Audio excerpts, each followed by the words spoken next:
Gracias a Dios porque nos da la oportunidad de en esta mañana empezar un nuevo estudio. Estaremos estudiando la carta a los Efesios. Ya me conocen ustedes, les puedo decir que no vamos a tardar mucho, pero puede que sí. Por lo menos tengo 17 secciones en esta carta y probablemente algunas se hagan dobles dependiendo la forma en que Dios nos dirija, pero creo que es importante poner las bases de lo que es la carta a los Efesios. Es una de las cartas más conocidas, muchos versículos de la Biblia que el creyente promedio sabe. Muchos de ellos están en Efesios, al igual que Romanos. Romanos es quizá la carta más conocida, donde se conocen más versículos, pero también Efesios, ¿verdad? Encontramos Efesios 2.8, que recitamos en muchas ocasiones, pues somos salvos por la fe. Recitamos 2.1, estando muertos en delitos y pecados. 4.1, que tenemos que vivir como es digno. Entre tantos otros, en este libro, en esta carta es donde también se encuentra lo que es la armadura del Espíritu. En fin, muchas cosas son importantes de esta carta. Las he predicado en algunas ocasiones con ustedes, algunas secciones de la carta, pero será la primera vez que estaremos estudiando Efesios desde el principio hasta el fin. Entonces yo les animo, hermanos, como una tarea permanente, mientras estamos estudiando la carta a los Efesios, a que la lean por lo menos una vez en la semana. La semana pasada les decía, si usted lee un capítulo diario, que a lo mejor le toma 2 minutos por capítulo, en 5 días, en 6 días ya lo leyó. Y si usted puede hacerlo más de una vez, va a ser muy provechoso, pero si lo hace una vez nada más, de la misma forma va a poder sacar mucha información. Porque ¿cuál es la diferencia de estudiar un pasaje de la Biblia aislado del contexto en donde está a estudiarlo como una secuencia? Hay muchas ventajas. Una de ellas, que quizás la que más me gusta, es que cuando lleguemos a un pasaje en donde usted siente que Dios le está hablando de una forma mucho más especial, no puede decir que el pastor preparó ese sermón para atacarlo a usted, porque la secuencia que llevamos es el pasaje que tocó. Otra de las ventajas grandes de predicar un libro, una carta de esta forma como lo estaremos haciendo, es poder ir viendo el pensamiento progresivo del escritor. ¿Por qué Pablo dijo lo que dijo en este momento? ¿Por qué va a decir lo que va a decir? ¿Por qué había mencionado esto? Podremos verlo. Déjenme leer, o lean conmigo, por favor, así como están sentados, Efesios 1, versículo 1 y 2. Efesios 1, versículos 1 y 2. Juntos dice la palabra de Dios: Pablo, apóstol de Jesucristo por la voluntad de Dios, a los santos y fieles en Cristo Jesús que están en Éfeso. Gracia y paz a vosotros, de Dios nuestro Padre y del Señor Jesucristo. Vamos a orar. Señor, queremos rogarte que tú dirijas este tiempo, así como has preparado nuestros corazones a través de la alabanza que recuerda quién eres tú y que nos recuerda quiénes somos, Padre. Que nuestra confianza esté siempre puesta en ti, como cantábamos en este último himno. Y Padre, al estar estudiando tu palabra, que nuestro corazón sea preparado por ti, no solo para escuchar una voz, sino para escuchar tu voz, Señor, escuchar lo que tú tienes en tu palabra para nosotros, sobre todo al empezar con este estudio sobre la carta a los Efesios. Padre, que seas tú nuestro maestro. Yo necesito aprender de ti, Padre, y lo anhelo. Padre, con los hermanos y familias que no están, por la razón que sea, Padre, que tu mano sea con ellos y tu gracia pues toque sus vidas, Padre, de acuerdo a tu voluntad y tu propósito. En el nombre de Jesús, amén. Pues es importante al estar estudiando, como lo hemos de hacer, hermanos, poner un poco de contexto histórico. Y con esto no quiero aburrirlos, solamente quiero poner las bases de lo que está pasando aquí. Algunas cosas importantes sobre el contexto histórico. Hermanos, la iglesia de Éfeso tuvo muchos privilegios dentro de la iglesia primitiva. Simplemente como una referencia, piensen en esto. La iglesia en Éfeso tuvo como pastores a Pablo, a Priscila y Aquila, a Apolos, a Timoteo. Y aún la tradición cuenta que los últimos días del apóstol Juan las pasó en la iglesia de Éfeso. Entonces piensen eso, una iglesia que en su corto periodo de 30 años, más o menos desde donde fue fundada hasta que el apóstol Juan, después que es repatriado de Patmos, regresa y está ahí, pueden tener en su historia que en 30 años tuvieron todos estos pastores. Imagínense. Que como iglesia dijéramos, no, aquí fue pastor Pablo, y fue Apolos, y fue Priscila y Aquila, y también estuvo el apóstol Juan, también Timoteo vino a aprender aquí. Usted diría, oye, pues qué privilegio, una iglesia especial. Esta es la iglesia de Éfeso. Ahora, lo interesante es que la ciudad de Éfeso, siendo parte de una provincia romana, era una ciudad sumida en la idolatría. Ellos adoraban especialmente a la diosa Diana. Dios rescató a su pueblo de esta condición y los hizo su pueblo. Pero el templo de Diana, en este lugar, era el templo principal en toda la región, en donde era adorada Diana, y la adoración a Diana obviamente traía un gran negocio a los habitantes de la ciudad de Éfeso. No solamente la gente era idólatra, sino también la gente sacaba provecho de la adoración a Diana. Ustedes recordarán que hubo una gran trifulca, un gran conflicto cuando Pablo estaba ahí, porque el encargado del sindicato de plateros, que eran los que se encargaban de hacer templecitos de Diana, se dio cuenta que cuando la gente se iba convirtiendo al evangelio, iban dejando de comprar y de hacer templecitos. Entonces obviamente al acabarse el asunto de la idolatría, se acababa también un negocio que traía, dice la escritura, muy buena ganancia a la gente. Pero lo que hace Demetrio es alborotar a la gente. Ustedes pueden ver ese evento en Hechos capítulo 19, cuando vienen y traen a los líderes de la iglesia, los traen ante el concilio, y cuando uno de ellos se levanta para querer hablar, cuando se dan cuenta que es un judío, la gente empieza a gritar por 2 horas, grande es Diana de los Efesios. ¿Pueden imaginarse eso? O sea, la ciudad totalmente en caos por esta situación en donde dicen, la dueña, dijeran en México, ¿no? La madre de los Efesios es Diana. Sin embargo, la escritura dice que la mayoría de los que estaban ahí ni siquiera sabían cuál era el problema. Cuando se empezó a hacer el alboroto, dijeron, pues ahí va a haber bronca, va a haber golpes, vamos a ver qué pasa. La mayoría de la gente que estaba ahí no sabían de qué se trataba el asunto. Hasta que se levanta el procónsul y les dice, ¿saben qué? Lo que ustedes están peleando tiene que ver con asuntos de religión. Y aquí no vamos a armar un alboroto de manera que Roma venga y destruya la ciudad por causa del alboroto que se está haciendo. Si tienen problemas, vayan a los líderes, vayan a las autoridades, demándense unos a otros y que se resuelva legalmente. Se disipó el asunto, pero vemos que esto se estaba dando así. Hermanos, Pablo fundó esta iglesia en su segundo viaje misionero, más o menos en el año 52. Se cree que los primeros pastores fueron Aquila y Priscila, y aquí llegó Apolos para enseñar. Pablo visita esta iglesia en su tercer viaje misionero y se queda ahí por 3 años. Antes de partir a Jerusalén, da un discurso de despedida en Hechos 20, diciéndoles, hermanos, ya no van a ver mi rostro jamás, yo voy a Jerusalén, y lo que pasaría en Jerusalén después sería que Pablo sería arrestado, lo que culminaría en un viaje a Roma como prisionero, ahí donde termina Hechos en el capítulo 28, pero es de este lugar, Roma, de donde se cree que Pablo escribe la carta a los Efesios. Sin embargo, ese discurso de Hechos 20, hermanos, es un discurso que muchos hemos tomado para hablar de lo que es el liderazgo.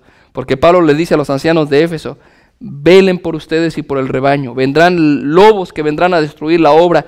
Cuiden la iglesia de Dios que él ganó por su propia sangre. Es probable que después de que Pablo fuera liberado, visitara de nuevo Éfeso, y es ahí donde deja encargado a Timoteo como el pastor, según 1 Timoteo 1:3. Ahora, en este lugar Pablo hizo muchas cosas importantes. Hubo milagros hechos por él, los libros de magia, que esta gente no solamente era idólatra, sino también era bruja. Dice que cuando empezaron a convertirse al evangelio, empezaron a traer los libros de magia y a quemarlos, lo cual fue una cantidad bastante grande de dinero a la vista de la gente del mundo, una gran pérdida, pero sin embargo era una evidencia de la mano del Señor. Lo que estaba pasando con todos estos eventos, hermanos, es que el reino de Satanás estaba siendo invadido por el reino de los cielos. La luz estaba alumbrando y los hombres rechazan la luz porque sus obras son malas. Entonces dense cuenta de esto. Llega el evangelio y no solamente hay asuntos con la idolatría, no solamente hay conflictos con el satanismo, no solamente hay conflictos con la gente del pueblo. Esto demostraba que Dios y su obra estaba entrando en este lugar de una forma real, poderosa, como Pablo lo describiría después, hablando de otra iglesia. El evangelio no llegó con palabras solamente, sino que el evangelio llegó con poder. Y tiene que recordarnos esto, hermanos. El evangelio no llega a la vida de una persona, o no llega a una región, no llega a una ciudad, no llega a un país sin que el reino de las tinieblas proteste. Siempre que la obra de Dios empieza en tu familia, siempre que la obra de Dios empieza en tu comunidad, el reino de las tinieblas se va a levantar. Y esa no fue la excepción en el libro de los Hechos, en la ciudad de Éfeso, con lo que estamos viendo. Pero es ahí donde se funda esta iglesia. Una iglesia que tenía esta bendición de haber tenido estos líderes y la forma en que ellos inician. Dios estaba obrando definitivamente en esta iglesia, y es a esta iglesia a la que Pablo se dirige. Entonces pongan en sus mentes esto. La iglesia de Éfeso está obviamente en Éfeso, una ciudad sumida en idolatría. Sabemos que hay brujería. La Biblia menciona, la gente está lista para matar a los que no están de acuerdo, pero ahí se levanta una iglesia fuerte, Una iglesia donde Pablo está más de 2 años predicando el Evangelio, donde por lo menos al momento en que escribe la carta a los Efesios, por lo menos Pablo ya fue pastor ahí. Aquila y Priscila ya fueron pastores ahí. Por lo menos Apolos fue predicador ahí. O sea, para este tiempo en que se escribe Efesios, esta iglesia había sido bendecida con sana doctrina. Pero es interesante que 30 años después se escribe una carta enviada por el Señor Jesús. Y en el libro de Apocalipsis encontramos que una de estas cartas enviada a las 7 iglesias es enviada a la iglesia de Éfeso. ¿Y qué fue lo que se le dijo a la iglesia de Éfeso? Conozco que estás bien, que le has echado ganas, has trabajado, que tú no puedes tolerar la falsa doctrina, pero hay una cosa que tengo contra ti. ¿Cuál era? Has dejado tu primer amor. Entonces el tener grandes líderes, el tener sana doctrina en una iglesia no garantiza que de aquí a 10 años, que de aquí a 20 años, de aquí a 30 años, la iglesia esté firme. Si cada hermano no está viviendo en su primer amor con el Señor. Sin embargo, para el momento en que se escribe Efesios, la iglesia todavía estaba, vamos a pensarlo, aquí arriba. Porque Pablo no dirige su atención a algún pecado en específico, como en el caso de los Corintios. O a los Gálatas, que escribe Pablo y dice, tienen este problema y tienen que arreglarlo. En la carta a los Efesios no hay nada que Pablo pueda reprochar. Obviamente hay cosas que veremos que van a hablar de nuestra vida y nuestra necesidad de Dios, pero la carta a los Efesios no trata un problema en especial. La iglesia podemos decir que se encontraba aquí arriba, una iglesia que amaba a Dios, una iglesia que tenía sana doctrina, pero era una iglesia que necesitaba ser animada en una cosa: el propósito de Dios en su iglesia. De eso trata la carta a los Efesios. La carta a los Efesios trata sobre la iglesia. Se deja ver en esta carta el origen de la iglesia. Dios es el origen de la iglesia. Dios diseñó la iglesia. Es Dios quien desarrolla su iglesia. Podemos ver la función de la iglesia y también la batalla que tenemos que enfrentar como iglesia. ¿Quién fue el escritor? ¿Quién fue el escritor de la carta a los Efesios? Si ven conmigo, ya entrando ahora sí al texto, dice que fue Pablo. Ahora no debería ser gran problema para nosotros porque ahí mismo está diciendo que fue Pablo. Sin embargo, hay quienes argumentan que sí fue, que no fue. Lo cierto es que la evidencia interna, el nombre, y también la evidencia de la historia de la iglesia testifican que esta carta fue escrita precisamente por el apóstol Pablo. El contenido, la forma en que se habla en esta carta son características del apóstol Pablo. Se cree que fue escrita la carta alrededor del año 63 de nuestra era. ¿Es posible que haya sido escrita? No es posible, déjenme regreso tantito. Esta carta fue escrita desde la prisión, porque Pablo dice, si ven conmigo en el capítulo 3, versículo 1, dice, por esta causa yo Pablo, ¿qué cosa? Prisionero de Cristo Jesús. Ahora no crean que él está diciendo, hermano, yo soy un esclavo del Señor. No, él estaba realmente en la prisión. Vean lo que dice al final del capítulo 3. Perdón, al final en el capítulo 3, más adelante, vean el versículo 13 lo que dice Pablo. Les pido que no desmayen a causa de mis tribulaciones. ¿Cuáles tribulaciones eran las que estaba pasando él? Estaba prisionero, exactamente. Entonces Pablo está animando, lo estamos diciendo, no se desanimen por eso. 4:1, dice Pablo, yo pues, ¿qué cosa? Preso en el Señor, les ruego que anden como es digno de la vocación con que fueron llamados. Entonces, Pablo está escribiendo, él no está sentadito en su sofá, ahí en su oficina o en su casa, con un cafecito al lado, ¿verdad? Con todo el tiempo del mundo. Él está prisionero, él está arrestado por causa de la fe. Y le escribe a esta iglesia para animarle. Y es posible que esta carta haya sido enviado por el pastor Tíquico, ¿ok? Entonces, encontramos estas cosas interesantes. Parecería que no necesitamos decir nada más sobre el apóstol Pablo, porque todos conocemos quién fue el apóstol Pablo, ¿no es cierto? Pero sin embargo, aunque conocemos quién fue el apóstol Pablo, se nos olvida pensar en quién era, quién fue antes de ser el apóstol Pablo. ¿Quién era el apóstol Pablo antes de ser apóstol? Era un perseguidor de la iglesia. Él era una persona que aborrecía a la iglesia, y él escribió una carta en relación a la iglesia. Él odiaba a la iglesia, él pensaba que hacía servicio a Dios. Y era tal su celo, como lo dice él en Filipenses, su celo por la iglesia era tal que él perseguía a cristianos. Y él mismo lo dice, yo los tomaba, iba a las sinagogas en diferentes lugares, pedía cartas, los buscaba, los traía arrastrando si era necesario. Algunos creen que inclusive Pablo mató a gente en base a lo que vemos en Hechos capítulo 7, cuando vemos que cuando matan a Esteban, ¿quién era el que estaba guiando la sedición? Era él mismo. Entonces, pensamos en Pablo, pero se nos olvida pensar en Tarso. Hermanos, Dios nos transforma con su llamado a la vida eterna y al ministerio.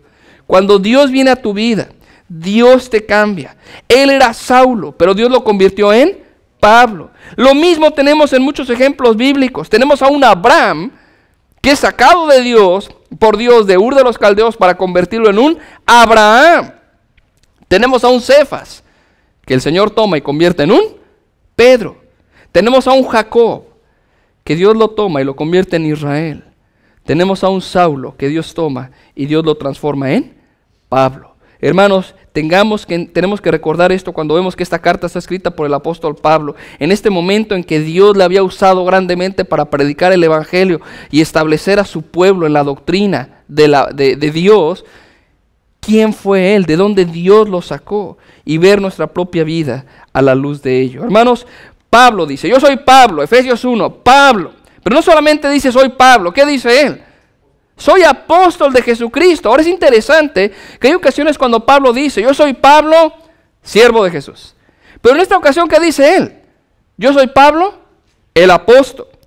Pero este título, el apostolado, tenemos que recordar que era un llamamiento especial y único.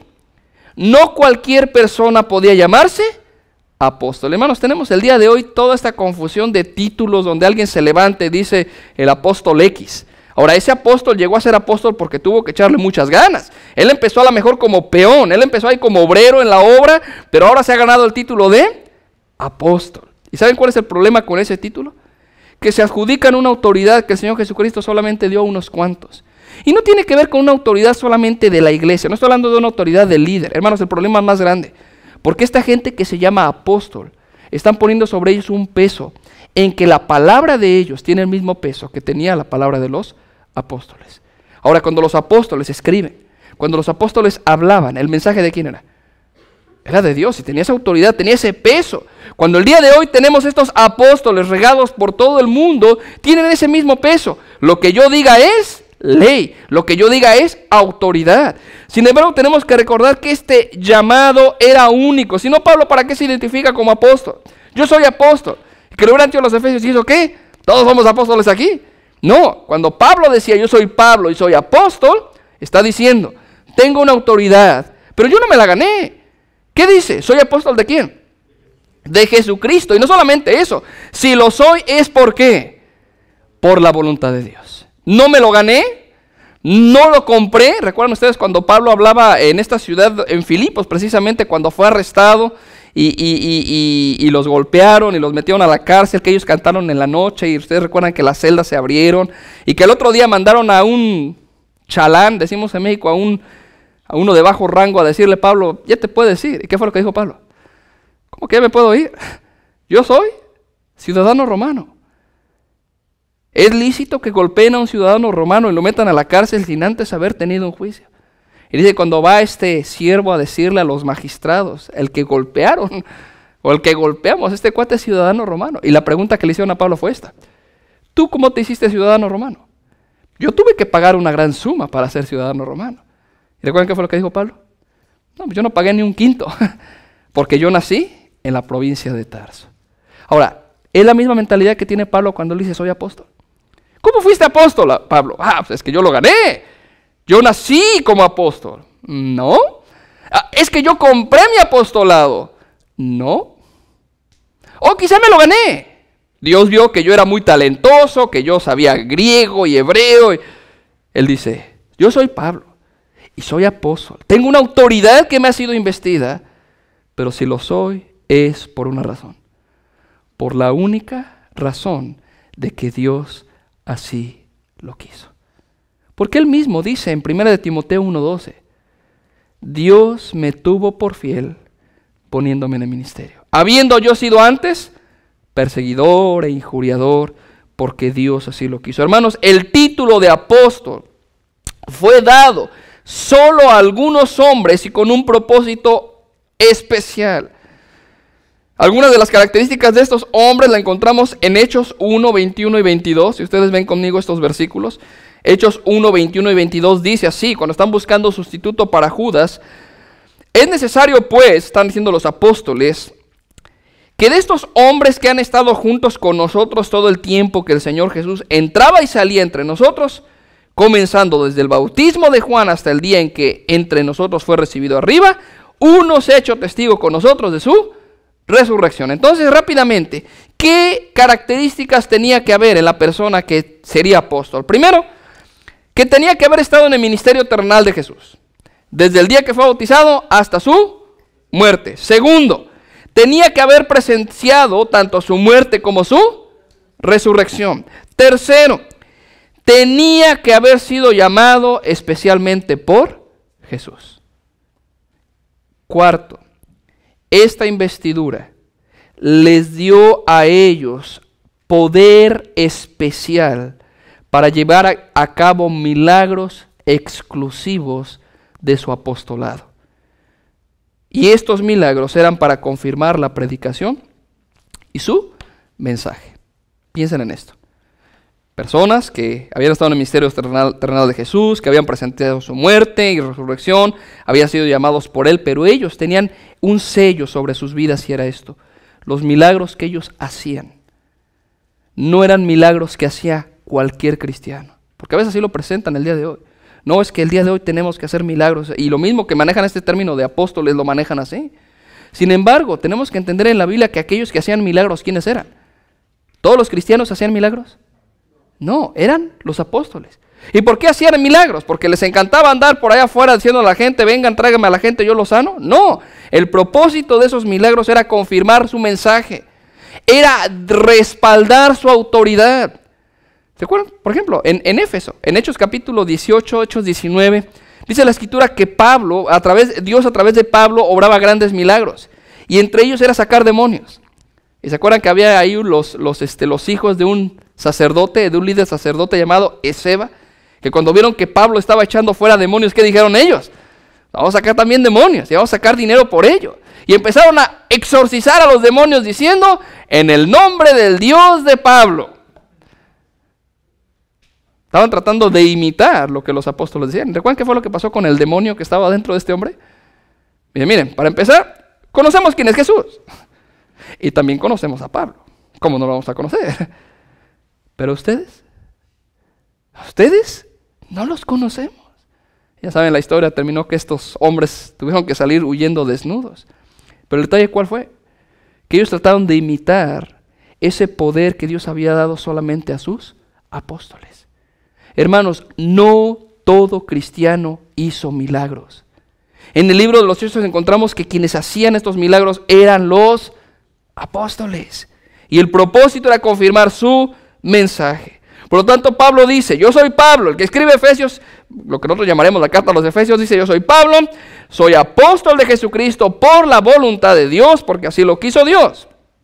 Dios nos llama y Dios nos capacita para esta tarea.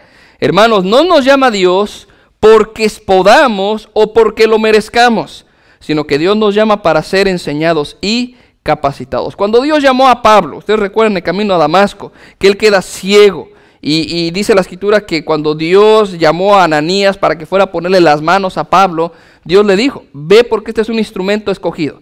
Yo lo escogí a Pablo para que él predique mi nombre a los reyes y autoridades, ante gentiles, quiero que él sea. Y no estaba diciendo Dios, yo quiero que vaya porque él ya predica, o él ya es. ¿Qué estaba diciendo Dios? Yo lo estoy llamando por lo que voy a hacer que él haga o sea.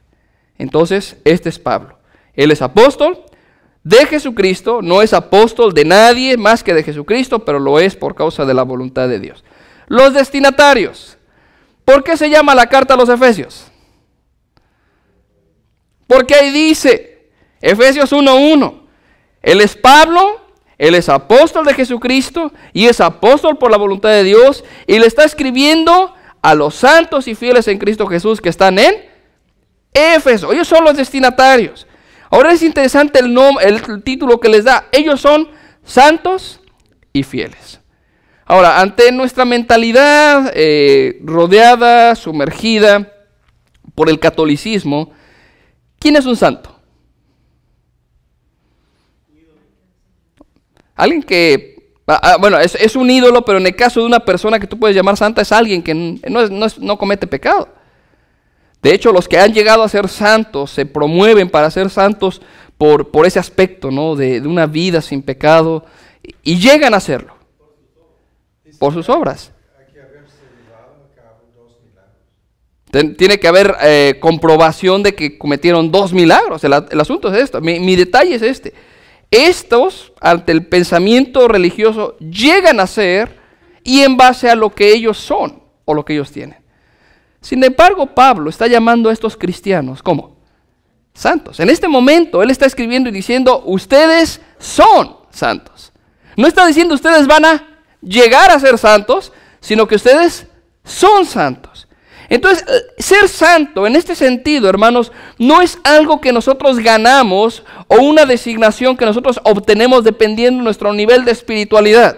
Daniel Hernández es cristiano y Gildardo, voy a agarrar a Gildardo, me cae bien Gildardo. Todos los demás me caen bien, pero en el caso de él yo sé que él aguanta. Y vemos que entonces, en este caso de espiritualidad, vemos que Gildardo, él empieza a amar más al Señor y él empieza a leer más su Biblia y él viene más seguido a la iglesia, él controla el sonido ahí atrás y ya no se le pasan las letras. Él llega a un nivel y ya es santo. En cambio yo no leo tanto la Biblia, entonces todavía me falta un poco más. ¿Entienden cuál es el pensamiento? O sea, somos dados a pensar que ese título se adquiere en base a algo que tenemos. Eres santo. Sin embargo, la Biblia nos dice que nosotros somos santos no porque lleguemos a hacerlo, sino es un nombre, es un título que Dios nos da por ser simplemente hechos hijos de Dios. Simplemente al ser hijos de Dios, nuestra designación ahora es ser santos. Por lo tanto, nuestro propósito en la vida cristiana ahora se convierte en vivir de acuerdo a la santidad. ¿Se acuerdan ustedes lo que dice Hebreos 12:14? Sin santidad nadie verá al Señor. Ahora imagínense si se tratara de esta santidad, cuando alcances la perfección vas a ver a Dios. Entonces, ¿quién va a ver a Dios? Nadie puede alcanzar esa santidad. Somos hechos santos por causa de la obra de Cristo y Dios nos llama de esa forma. Somos santos, somos salvos, pero es para caminar de acuerdo a ello. Por eso es que Pablo, si ven conmigo otra vez 4:1 en Efesios, Pablo dice, yo pues preso en el Señor, les ruego que anden o caminen como es digno de ¿qué cosa? De la vocación con que fueron llamados. ¿Cuál es esa vocación? Pues puede llamarle como usted quiera, la salvación, la vida eterna, santidad. Pablo está diciendo, ustedes hermanos son santos. Dios los ha puesto en esa posición y son santos no porque realmente sean santos, sino para vivir de acuerdo a ese llamado. Tienes que vivir de acuerdo a ese llamado. No vas a ganar la santidad. Ya Dios te ha dicho que eres santo. Pero como eres santo, tienes que vivir con esa característica. Tienes que andar de acuerdo a ese llamado. Y no solamente la Biblia nos dice que nosotros tenemos que vivir en santidad. No solamente la Biblia está diciendo a los efesios que ellos son santos, sino también que dice de ellos. Ellos son fieles. Yo sé que ya lo he comentado aquí con ustedes y les digo, ¿cuánto cambia el que hagamos una pregunta respecto a nuestras vidas, esta palabrita? Si preguntamos, ¿cuántos de aquí somos cristianos? Yo creo que la mayoría alzaremos las manos, ¿no es cierto? Pero si ponemos ese pequeño adjetivo, ese calificativo ahí, ¿cuántos de aquí son cristianos fieles? ¿Qué pasa con las manos? Ya no se alzan. ¿Por qué? Porque aunque conocemos un estado real, somos hijos de Dios, somos santos, somos cristianos, sin embargo esa pequeña palabra cambia mucho. No solamente cómo nos designa Dios, sino lo que se espera de nosotros. Porque entendemos que no somos fieles. Y Pablo de la misma forma, no está diciéndole, hermano, ustedes han llegado a conseguir la santidad o ustedes han llegado a conseguir la fidelidad en un sentido, pero Dios nos llama de la misma forma a nosotros a esta realidad, porque somos santos, tenemos que vivir en santidad. Y Dios está esperando que nosotros seamos fieles en toda nuestra vida. Nuestra santidad, hermanos, al igual que la fidelidad, competencia y fidelidad dependen de su poder, el poder de Dios y de su gracia. Si tú no te tomas de Él, entonces tú no vas a poder vivir en la santidad que Él espera de ti y tampoco podrás ser fiel. Ahora dice Pablo, yo soy Pablo, soy apóstol de Jesucristo por la voluntad de Dios. Estoy escribiendo a los santos y fieles en Cristo Jesús. Otro detalle interesante, dice que son santos y fieles ¿en quién? En Cristo Jesús. Y va a ser interesante porque vamos a ver esa frase repetida muchas veces a través de la carta, hablando de la obra en Cristo Jesús. Le escribe a ellos que están en Éfeso. Ahora, hermanos, hay algo interesante que tratar sobre esta iglesia, rápidamente la menciona. Pablo escribe por inspiración del Espíritu Santo, pero escribe a la congregación de la ciudad de Éfeso. Hermanos, en ese tiempo no había 10 iglesias en una ciudad.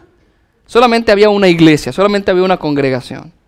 Pero todo cristiano era parte de la congregación. Ahora nosotros sabemos que el tiempo ha pasado y ahorita no hay tiempo de hablar sobre la historia de la iglesia en este sentido. Pero sabemos que hay muchas iglesias, y muchas iglesias predican realmente la palabra de Dios, en otras no, en otras son clubes sociales, pero muchas predican la palabra de Dios. Como cristiano, ¿cuál es mi responsabilidad? Como un santo y fiel, ¿cuál es mi responsabilidad? Ser parte de una congregación donde se predique la palabra de Dios. Porque Pablo no escribe a los santos y fieles que están en cualquier lugar, sino que escribe a los santos y fieles que están en esta congregación en la ciudad de Éfeso. Él espera que todo cristiano esté en la congregación. Ahora, bien es cierto que no todo el que está en la congregación es cristiano, pero todo cristiano está en la congregación. Como cristianos, ¿qué demanda Dios de nosotros en nuestra vida? Nos demanda vivir dentro de la iglesia. Ya tocamos algún punto en el pasado cuando hablamos de la mayordomía, de los dones y los talentos, la importancia de ser parte de la iglesia. Es el propósito de Dios. Ellos están en Éfeso y luego viene un saludo. Gracia y paz a vosotros, dice el versículo 2, de Dios nuestro Padre y el Señor Jesucristo. Este era un saludo común del apóstol. Y más que un formalismo, como quien dice, ¿cómo estás? Decían unos hermanos, estábamos platicando en el seminario el día jueves, que cuando preguntas ¿cómo estás? Realmente no lo preguntas esperando que te contesten. Cuando tú saludas a alguien, ¿cómo estás? Realmente estás esperando que se pare la persona y te diga, no, fíjate que no, o sea, tú no quieres saber nada de él, no te interesa nada. Es un simple formalismo. O cuando alguien se acerca a ti y te dice, ¿cómo has estado? Te hemos extrañado. Hermano, ¿realmente lo has extrañado? Yo recuerdo que cuando estaba en la escuela bíblica y era maestro, uno de los alumnos externos, que ya era mayor que yo, faltó por 2 o 3 días. Y cuando regresó, ya saben, ahí es Daniel Hernández, bien amable. ¿Cómo está, hermano? Se le extrañó. Y me acuerdo que el hermano me detuvo y me dijo, oye, hermano, ¿y de veras sí me extrañaron? Y pues sí, así que sentí una cubetada de agua fría, porque a veces somos así, formalismos. Como cuando tú le dices a alguien, Dios te bendiga. ¿Realmente estás deseando que Dios lo bendiga o es el saludo que tenemos?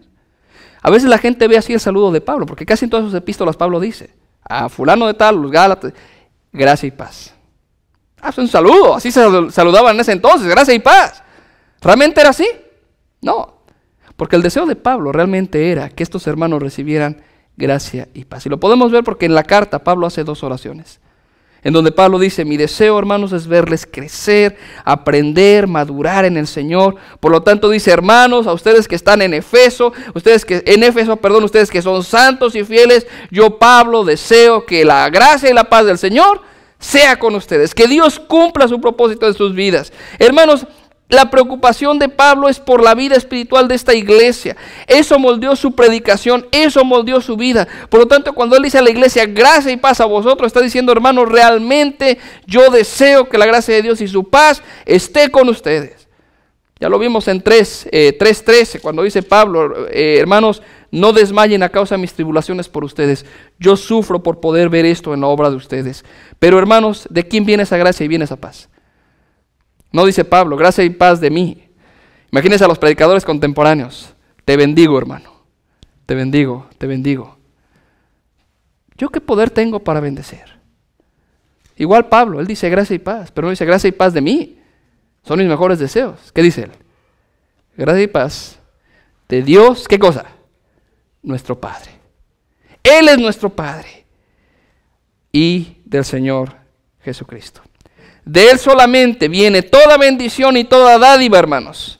Por lo tanto, clamemos a aquel que nos capacita, nos llena y nos lleva a darle gloria a nuestra vida cristiana. Termino con el pensamiento que mencioné hace un momento. Hermanos, tan solo 30 años después que esta iglesia fue fundada, y esta carta escrita, el Señor mandó un mensaje a esta iglesia. El que Dios haya bendecido a un lugar en el pasado, hermanos, no garantiza que una iglesia o los líderes permanezcan. Cuando el Señor escribe en Apocalipsis 2:2, Él dijo esto: yo conozco tus obras y tu arduo trabajo y paciencia. Sé que no puedes soportar a los malos y has probado a los que se dicen ser apóstoles y no lo son. Y los has hallado mentirosos y has sufrido y has tenido paciencia y has trabajado arduamente por amor de mi nombre y no has desmayado. Pero tengo contra ti que has dejado tu primer amor. Recuerda por tanto de dónde has caído y arrepiéntete. Hermano, podemos ser la iglesia que sea conocida por nuestro trabajo, por nuestro servicio, por nuestro celo al nombre del Señor. Pero si perdemos nuestro primer amor, estamos fuera. Podemos tener los mejores predicadores, podemos tener la mejor doctrina, pero si no estamos viviendo tomados del Señor, no somos nada. Esta iglesia de Éfeso fue muy bendecida. Tenemos una carta por causa de ello. Tuvieron los mejores pastores que podríamos pensar y que quisiéramos nosotros. Pero 30 años después se dijo de ellos: han bajado la guardia. ¿Siguen trabajando en la obra? Sí, pues ahí lo dice el Señor. Trabajan y analizan la doctrina y sirven en la obra y sufren por mí, pero no están viviendo tomados de mí. Entonces, que sea este el inicio del viaje a través de la epístola a los Efesios. Que Dios nos permita ver el corazón de Pablo no solamente hacia la iglesia de Éfeso, sino a cada cristiano. Que Dios nos permita aprender de ello. Hermanos, no bajemos la guardia en ello. Vamos a orar. Gracias te damos, Señor, porque tú tomaste un día a un hombre llamado Saulo de Tarso, alguien que odiaba a la iglesia, alguien que te odiaba a ti también, Señor, y decidiste tomar su vida y formarla para tu gloria. El que ahora conocemos como el apóstol Pablo, Señor, tenía un corazón hacia tu pueblo, hacia nosotros aún de forma indirecta, cuando escribió sus epístolas, Señor, guiado por ti. Y Padre, al seguir en nuestro viaje con la carta a los Efesios, rogamos que tú obres en nuestras vidas y que nos ayudes a recordar que una iglesia puede ser bendecida de muchas maneras, en lo material, en el liderazgo, en la doctrina, los maestros. Pero Padre, eso no significa nada si nosotros, cada uno, no vive tomado de ti. Y así como Pablo empieza su carta, Señor, deseando que la gracia y la paz tuya sea sobre este pueblo, Padre, pedimos que de igual manera tu gracia y tu paz nos dirija y nos permita seguir aprendiendo de esta epístola. En el nombre de Jesús.